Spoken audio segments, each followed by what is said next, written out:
Razorback basketball is in its off season, but yet there are so many things still going on within the Razorback basketball program, whether it's transfers coming in, transfers going out, the decision of Jaylin Williams. It's all ever encompassing, and it's going to be great to talk with Curtis Wilkerson of hogsports.com more about Razorback basketball here on the Locked On Razorbacks podcast.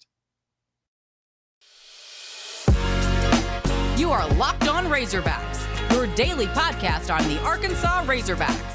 Part of the Locked On Podcast Network, your team every day. And welcome into the Locked On Razorbacks podcast. I am your host, John Nabors. I'm also the host of Out of Bounds. You can catch every weekday afternoon from 1 to 4 on 103.7 The Buzz and 103.7thebuzz.com. I have a very special guest here on the podcast today. He has joined us before, but his knowledge knows no bounds when it comes to Razorback basketball, and it is Curtis Wilkerson of hogsports.com. And Curtis, as always, man, appreciate you joining us this afternoon. How you doing? I'm good. Thanks for having me on. I appreciate it, man. Absolutely. Because we were kind of talking before the podcast started, just how it's nonstop. Like Razorback basketball is nonstop under Eric Musselman. It's nonstop. Like I know that you cover it for a living, but it's got to be an element of fun, but also an element of like exhaustion. But then you throw in the mix that, hey, I don't ever have to worry about coming up with some sort of creative content because with Razorback basketball, I always have stuff going on to talk about. Yeah, I mean, that's 100% true. There's never a shortage of something to write about. It's crazy. I mean, the Must Bus, this thing has fuel like 24/7, 365. It's crazy. It's kind of like the weather, like the last 2 weeks have been like a tornado warning. It's like, okay, go jump and hide in your bathtub, take your phone, take your laptop with you. Something's coming. You knew there was about to be a transfer portal edition. Lo and behold, it happens. And now, you look at the roster, you're like, okay, well, 13 guys, we'll see what happens with Jaylin Williams. They're probably done. You can't let your guard down with Eric Musselman. You'll be surprised. So now it's like that tornado watch. You kind of got your eyes on the sky. You're always aware because you never know when something's going to sneak up on you. It's wild. Yeah, because the Ricky Council edition, which is the latest one, which we did a podcast on and had a lot of people that were interested in it. That one was kind of an interesting one because we know about scholarship distribution, and then we know the whole thing with Jackson Robinson entering into the portal, and then the next day you have Ricky Council being there. Just kind of starting though first with the Jackson Robinson.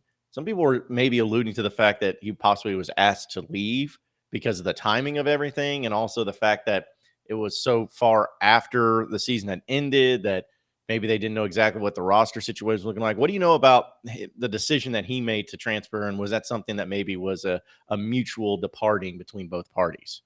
Yeah, that might be a good way to put it. The way you wrapped up there is there could have been some mutual stuff that goes on there. I mean, listen, Eric Musselman is going to do whatever he has to do to put his team in the best position to win. And if that means, adding a player that's super talented that can help him, sometimes that might come at the expense of someone else. And, with Jackson Robinson, I do think it's a situation where they would like to keep Jackson. I mean, it's a talented guy. He was a former top 50 player. They didn't get him the first time they recruited him and got him on the flip side, still young, a lot of room for growth and potential there.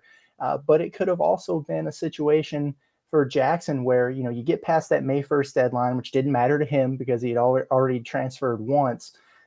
But they could have very easily come to him and said, hey, we're getting ready to add another guy at your position. And who's to say he didn't see the writing on the wall there and said, well, maybe I should go and explore my other options. And regardless of how that went down, he did enter the portal. And I do think it's a situation where, with these transfers, especially after that first time free waiver is gone, you've got to go through the NCAA process, the hardship to get the waiver. That can be complicated. We know that as Razorback fans, but it's a lot easier to get if the coaching staff from the school that you're leaving is cooperative and they can help facilitate that move. And I have a hunch that Arkansas will be doing everything they can to help Jackson not only land on his feet, but be in a position to where he can play right away wherever he winds up.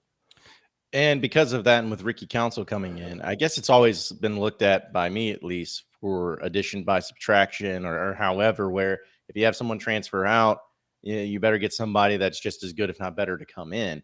And I guess that's kind of what I'm looking at. And this is not a slight against Jackson Robinson, but you feel like with Ricky Council coming in and the type of position he plays and being that sixth man role, it seems like if that's the trade that Arkansas made, then Arkansas 100% won in that trade, because you have a guy that, yeah, he went to Wichita State. Is he going to come in and start? Is he going to come in and average double digits? Probably not. But you got a guy that has some legitimate college basketball experience and seems to be very comfortable in that sixth man role in Ricky Council.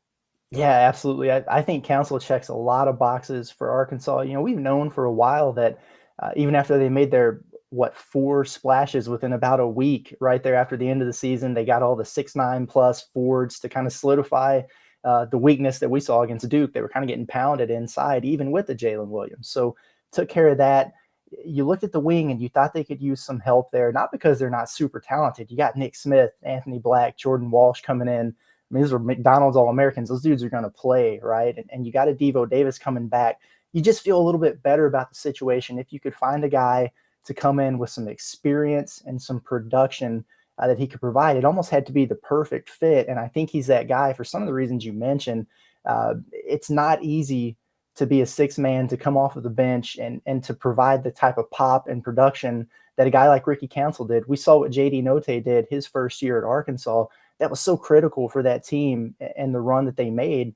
A guy who comes off the bench but can provide starter value and really be a closer for the team in a lot of games down the stretch. He can create his own shot and get offense. And there's going to be times where, those freshmen, as good as they are, there's still going to be an adjustment period there. And Arkansas might lean on a guy like Ricky Council, who's been in those situations. He's played in an NCAA tournament. He's big, athletic, switchable, fits the mold of all those, things that Eric Musselman covets on the wing. So I really do. I'm high on this addition. A lot of the people that I talk to who coached him in AAU, who have watched him growing up and have watched him progress, think that he might have a future as a professional himself, a little bit of a late bloomer, and a guy that's gotten better and better and better and is hungry to showcase himself at higher level. I think he's going to be a really good player for Arkansas. Well, and I saw that I don't know if it was just the ones he was interested in or, the schools that were interested in him too or whatever, but I saw Kansas was one of those teams that was into the mix. And, I know that star systems and what you guys do at 24/7 Sports and everything is really in depth and has a lot of analysis and research and all of that. But I've always looked at it as like, okay, so who else is interested? Who else is offering? What kind of schools are looking at him? And when I see schools like Kansas, I think it may have been Alabama that was also into the mix too. It kind of gives you an idea of like, okay, this isn't just a Wichita State player that, maybe is coming in at, because some people were trying to say, oh, is this like Jalen Tate? Like just kind of a guy you're like, oh, let's go get some random guy here, and who ended up working out great. But I'm like, no, I see this as more of a, like you said, maybe a late bloomer type of situation where, yeah, he's at Wichita State. Yeah, he was 6 man of the year in the AAC. But when I see other schools after him, other big time schools, and Arkansas is able to get him, you got to consider that kind of a steal for the Razorbacks. Yeah, no, absolutely. I think as I look at these other transfers that Arkansas brought in, Council might be right there at the top with the guys that I'm impressed with and who I think could really help this team right away. I'm really high on Trevin Brazile from Missouri also. I think he's going to be really good. But listen, Council can play. And I think it's one of those situations where his stats are pretty good for what he did at Wichita State. But you almost have to look beyond the box score and kind of look at those intangibles. I mean, he's got that SEC athleticism and that build. And he seems like a guy who's like you said, he's been on that steady progression. He was underrated as a recruit. He's a 3-star. I think he was ranked outside the top 400 with us at 24/7 Sports. Had a few offers. All of a sudden he's on the AAC all-freshman team, then AAC 6 man of the year. So you can see him taking a step forward every season. He's a guy that was highly coveted, like you mentioned. Kansas, a school that was involved there. Even after that commitment with Arkansas was essentially done, maybe a few days before it was formally announced there. But that didn't stop some of those other schools that were on his final list. Some of those SEC schools, the teams that Arkansas is competing with on a nightly basis down the stretch of the season, from continuing to try to make a push to try to sway his decision. So this is a highly coveted guy, and I think it's one that a lot of teams would have been fortunate to have. Arkansas got him, and it's definitely a big deal. It's anything but just some random addition, that's for sure. We'll continue our discussion with Curtis Wilkerson here in just a second. First, I got to tell you about Built Bar, and really the fact that these birthday cake puffs, I know that you've heard me mention them the past week, But I'm still going through my box on them, and they taste amazing. Like I'm not kidding about that. This is something that I have in the morning. I have one in the afternoon right after my workout as well. And they have 17 grams of protein, only 130 calories, but they taste amazing. It literally tastes like you're eating birthday cake. And that's one of the many great flavors that Built Bar has to offer. And if you go to their website right now to built.com and enter in promo code LOCKED15, you'll get 15% off your next order. It's as simple as that. Built.com, enter in promo code LOCKED15, you'll get 15% off. Doesn't matter how many you buy. You can buy up the whole store. It does not matter. 15% off using promo code LOCKED15 at built.com. You are Locked On Razorbacks, your daily podcast on the Arkansas Razorbacks, part of the Locked On Podcast Network, your team every day. All right, continuing our discussion with Curtis Wilkerson of hogsports.com, talking about Razorback basketball with him. Curtis, the next thing that everyone's kind of waiting, and I'm sure you are too, is about Jaylin Williams and the decision that he has. And it's not like, at least I don't think, where each and every day you're just kind of waiting for an update. I think you probably know that, hey, this is going to be after the combine. It's going to be after he goes through the workout. It's going to be after he hears back. And so you kind of probably have a ballpark estimate of when we'll probably have a decision from Jaylin Williams, but you also have the situation with the scholarship limitations and everything. And I'm sure on your message boards at hogsports.com, it's a constant discussion and a constant question and a constant debate. But as far as Jaylin Williams go, is it still status quo? I mean, has anything changed? Has any updates happened? Has anything gone on maybe with the new additions or anything that makes you kind of feel like, all right, this is probably what he's going to do? Or is it still completely and totally up in the air?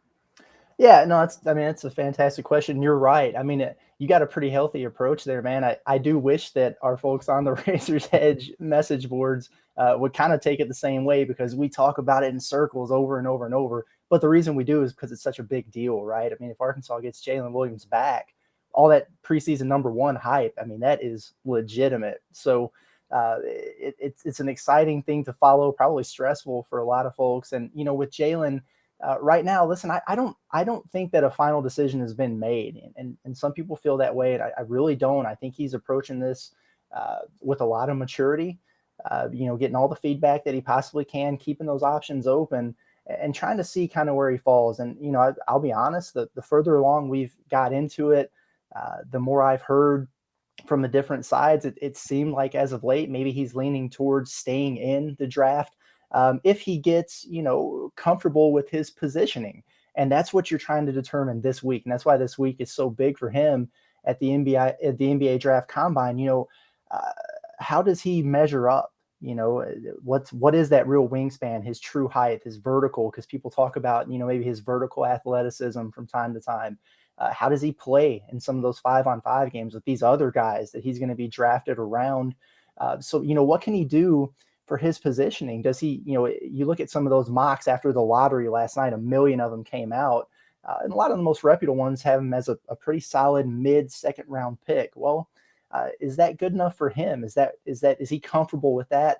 I don't know, but what can he do this week to help his stock? Can he bump up to the earlier part of that second round, or maybe get some kind of comfort or guarantee, if you will, from a team that says, hey, if you're still around when we've got this pick at this number, we're going to take it. You have our word. And that kind of stuff happens. So there's a lot to be played out over the course of this next several days at the combine that could sway his decision one way or the other. And the other thing you have to look at is, what are the guys around him doing? Because you have that pecking order right now. Well, now you have everybody in the same gym competing against each other at the same time.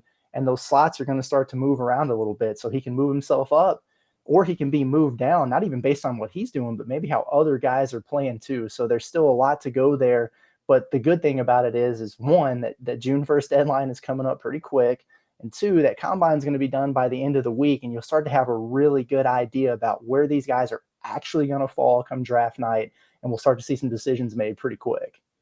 Do you know, as far as just from what maybe you've heard or anything like that, Jaylin Williams and his strength and weaknesses as far as a pro goes? Because I know we'll know more about it once the combine hits and get a chance to hear some actual scouting reports from people that are there. But it's just one of those things where obviously he's got some upside to being an NBA player, But what are the things that people are worried about? Is it his 3-point shooting? Is it his strength down low? What's kind of the main concern that maybe NBA scouts would have with Jaylin Williams right now?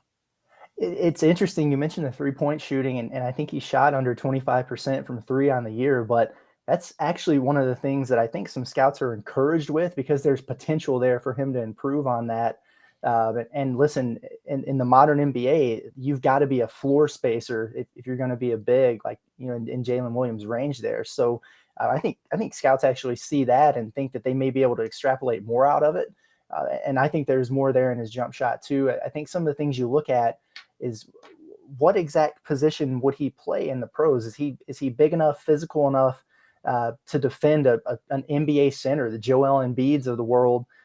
Hey, maybe he is, maybe he's not. He was a great defensive player. He was all SEC, defensive team, which is fantastic. He had some struggles in one-on-one situations with some of the better guys in the SEC, as anyone did. So I think that's something you look at. The overall athleticism, vertically, we know how good he is at taking charges. You can only do so much of that in the NBA, right? So can you challenge guys at the rim and protect the rim at a high clip if you're going to be a center? And then if you're going to be a four-man and a power forward, he can handle the ball pretty well. We talked about that shot, but defensively, are you going to be able to sit down and move laterally and keep some of these guys in front of you on the defensive end? And so I think those are some of the things that, maybe scouts aren't sure about, that they're looking at, and they're definitely going to get a much better idea about it here over the next couple of days at the Combine. Now, I do want to ask you and talk to you about another player that is currently on the Arkansas roster and came in with Jaylin Williams. And I know you had a write-up about it and talking about Devo Davis. And I have said that, and this is nothing against Devo, that Devo disappointed me this past year.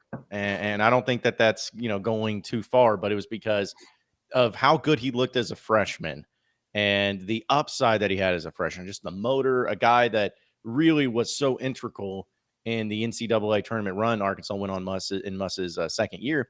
I mean, the guy hit the game-winning shot against Oral Roberts. I mean, it's just, if you think about all the things that he was involved in, and then you kept hearing about how he's working on his 3-point shot, he's working on, all these other things, and it just seemed like he kind of took a step back maybe this past season.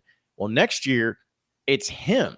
Like that, I mean, I know Kamani Johnson's still technically on the team, and I know that, but he played a few minutes here and there. And if Jaylin Williams leaves, that's it. Is Devo Davis? He's the only core guy returning, so it feels like the amount of expectation and pressure that's going to be on Devo to not only play better, but also be that vocal leader that this team will probably need with so many new faces heading into this program.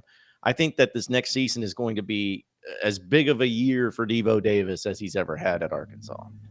Yeah, it really is. It's crazy. After that freshman year where he burst onto the scene towards the end, the way that he did, the way that he played in March, all of a sudden people were talking about Devo like, hey, is he going to be the next draft pick coming out of Arkansas? He's going to make this big step forward.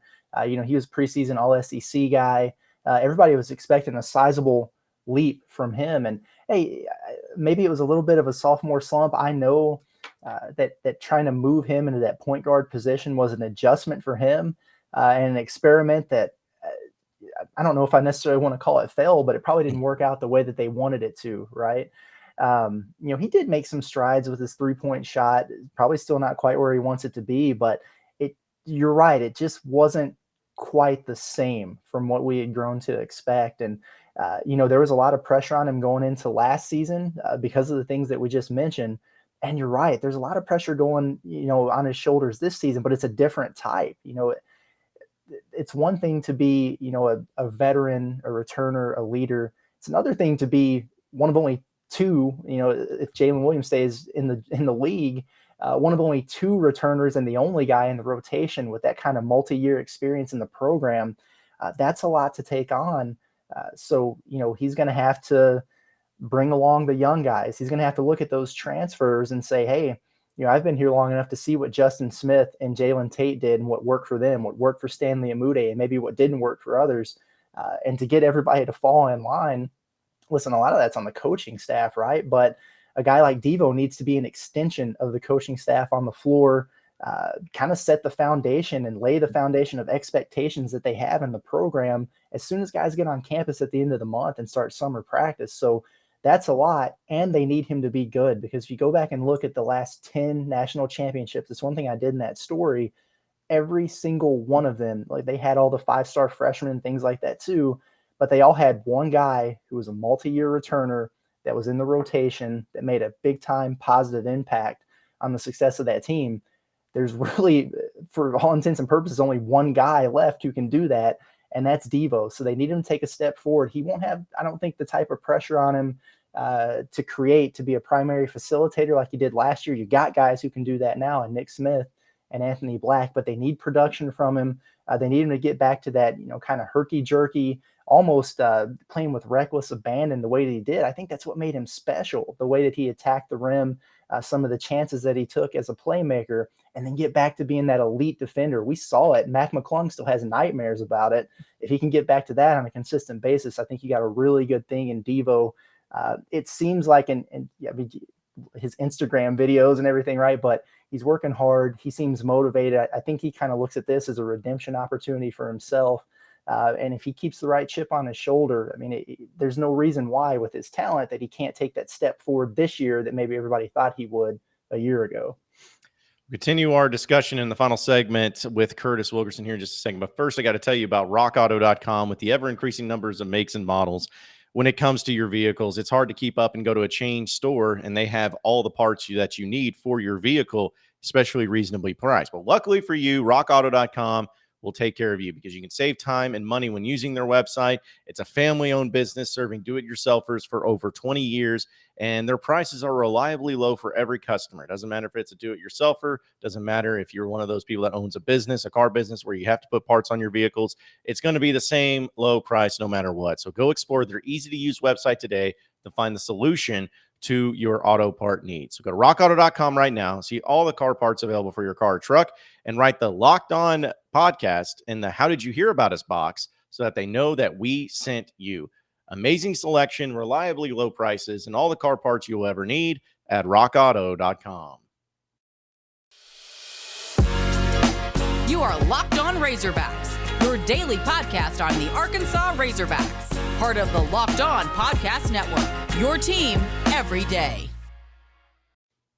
All right, so the final segment with Curtis Wilkerson of hogsports.com, and doing it on a Wednesday. And you know what? Maybe I'll turn this into like something stupid, because that's what we do in like radio and podcasts. Like, do the What If Wednesday or some stupid thing like that. I don't know. It's catchy. It's clever. We may go with it, but we'll see how it sticks.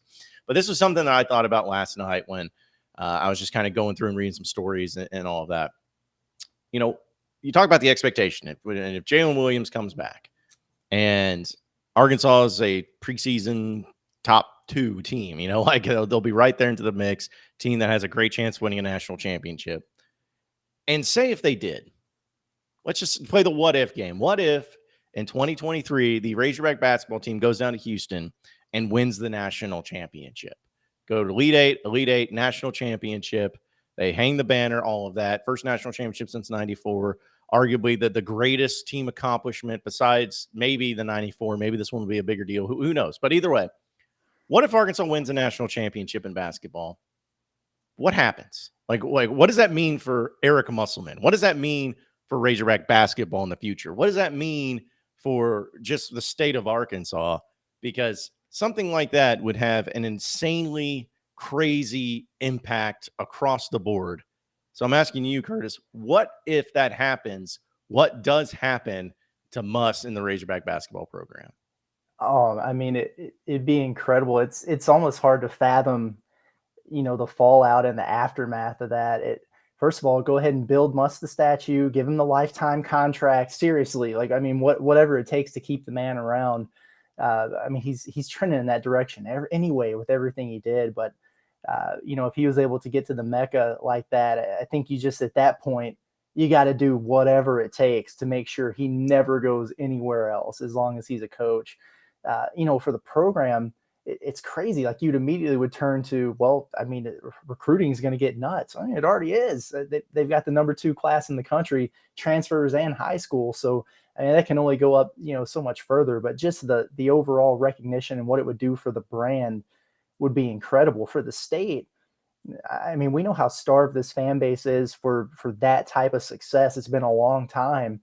I don't think they care which sport it happens in, but if it comes to fruition with basketball, I mean, it would just be incredible. The atmosphere is already inside Bud Walton Arena. You think about some of those games this last year, Auburn, Kentucky, the Tennessee game, even, it was absolutely nuts. And I couldn't even imagine that going to another level.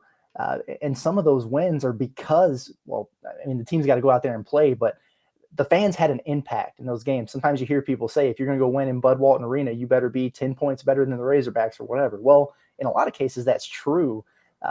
And to be able to reward what they've done by having an accomplishment like that, I mean, it would be incredible. It really would. And you might just have to shut down every other form of social media because Hog Twitter would completely take over. I mean, it would be relentless and amazing all at the same time. So it's crazy. It's hard to fathom what that would be like, but there is a realistic possibility that at some point here under Eric Musselman, it could happen. I mean, that's where the program is at now. That's kind of the next step in the trajectory. And that in and of itself, it's really exciting to think about. Yeah, because I was just, looking at it from the perspective of, because I feel like in college baseball, if Arkansas wins the College World Series, that'll be a very big deal, and people will love it and go crazy for it. But really, outside, though, of the state of Arkansas and outside of that college baseball bubble, it'll last for like a day or two. And the state of Arkansas will have it last the celebration for a while, but it'll last like a day or two, if that. And in football, we know that's kind of like the king of like all sports, that if you won it in football. But basketball is something to where I'm like, that's something everyone watches. Like not everyone watches the College World Series. Let's just be honest. Like there's a lot of people out there that don't give two rips about the College World Series. But college basketball, the NCAA tournament, everyone watches it. Everyone puts out a bracket. And I feel like, and I'm sure people felt the same way in 94, that would be such a stamp of like the state of Arkansas has arrived, like as in a way of everybody had their eyes on Arkansas. They saw Arkansas accomplish something great, and now they're going to remember Arkansas for that.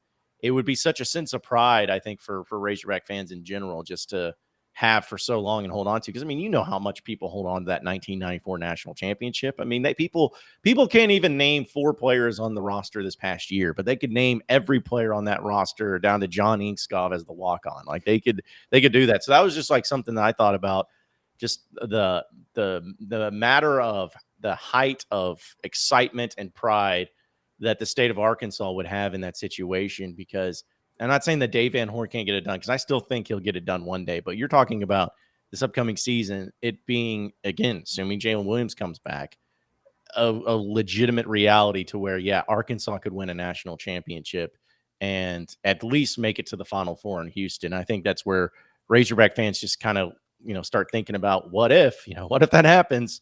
And, the fan base, I think, would just go crazy for it as well. It'd just be awesome. Yeah, I agree. It really would. And that's kind of one of the things that Muss has talked about with recruiting, even, as they've had the success that they've had in the last couple of Elite Eight runs, is that all of a sudden, and hey, credit to him for what he's done with the social media campaign, the marketing and everything like that. But Arkansas is starting to trend as kind of that cool place to be. And more people are paying attention, not just in the state, in the region, but nationwide. And so, yeah, I mean, to win a national championship would take that to the ultimate level. And you're 100% right just about that sense of pride. Razorback fans feel it anyway. And, we talked about how they're just starved for that kind of success. And, I want it for them. And I couldn't imagine what it would be like to have a guy like Eric Musselman, who's just as engaged as he is. You don't find that with a lot of coaches. I mean, he's very unique in that standpoint. For him to be the one to do it, I think would just be the perfect combination of him, the fan base, and just the overall situation. So, yeah, I mean, it would be absolutely incredible. And we'll see. I mean, they've played their way into those conversations the last couple of years. And hey, if they get it done in 23, awesome. Chances are they're going to be really good again the next year, because that's kind of the culture that there is in place now with Razorback basketball. And the best thing is we get to be there for it in person. Yes. Yeah. So we'll be able to actually see it go down too. So yeah, because I know people would probably be like worried about Muss, like, all right, well, he won his national championship in college basketball, so now he's going to leave. He's going to go back to the NBA or something like that, which I think that would be the biggest question probably people would have. It'd be like, is that kind of the one thing Muss wants to accomplish and then move on to the next thing?